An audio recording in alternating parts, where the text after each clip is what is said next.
एक sales person के तौर पे मैंने अपने जीवन में बहुत से अलग अलग काम बदले हैं। सिर्फ काम ही नहीं बदले, इंडस्ट्रीज भी बदली हैं। जैसे शुरुआत हुई मेरी स्टेशनरी से, जहाँ कॉपी, पेन, इंक ये सब देखने होते थे। वहीं उसके बाद मैं चला गया स्टोरेज रैक इंडस्ट्री में, जो कि लोहे के होते हैं।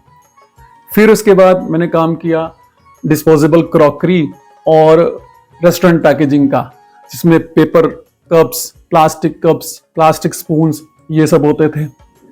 फिर उसके बाद मैं चला गया प्रिंटिंग इंडस्ट्री में, जहां दूसरों की रिक्वायरमेंट समझ के डिजाइन बनवाने होते थे, फिर उन्हें प्रिंट करवा के देना होता था। फिर मैं चला गया मुंबई वीडियो एडिटर बनने के लिए। वहां से जब लौटा तो मैंने किया रिटर्न गिफ्ट होलसेल का काम। फिर उसके बाद जो मेरा आखिरी काम था वो था गारमेंट का, कुर्ती, लेगिंग्स, दुपट्टा ये सब चीजों का। तो दोस्तों, मैंने अपने जीवन में इतने सारे काम बदले कि मेरे दोस्त मुझसे पूछा करते थे कि यार क्या बात है, हर 2.5-3 साल बाद कोई ना कोई तेरा काम बदल जाता है। हमें पूछना पड़ता है कि भाई साहब आजकल कौन सा नया काम कर रहे हो, तो ये तू ऐसे कैसे कर लेता है, जबकि हमने जहां से शुरुआत की थी आज तक उसी काम में अटके हुए हैं, और कहीं जाने का सोचते भी हैं तो घबराहट होने लगती है। तो ये कैसे कर लेता है?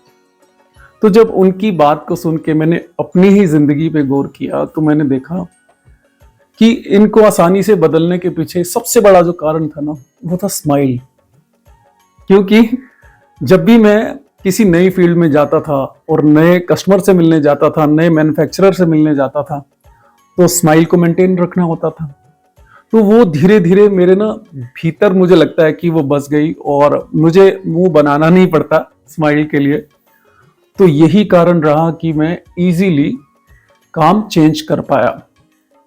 तो दोस्तों, इसी बात को जब मैं अपनी जिंदगी में देखता हूं तो मैं पाता हूं कि जब भी हमारी जिंदगी में कोई बड़ा उतार चढ़ाव आए, स्थितियां बहुत विपरीत सी हो जाएं, तो उनसे निकलने का भी सबसे आसान और सबसे पहला रास्ता यही होता है कि हमें बहुत जल्दी भारी मन से निकलकर स्माइल की तरफ चले जाना चाहिए। मुझे लगता है ऐसे ही हम जिंदगी के सभी पड़ाव आसानी से पार करते चले जाएंगे। तो आप भी करके देखिएगा। धन्यवाद।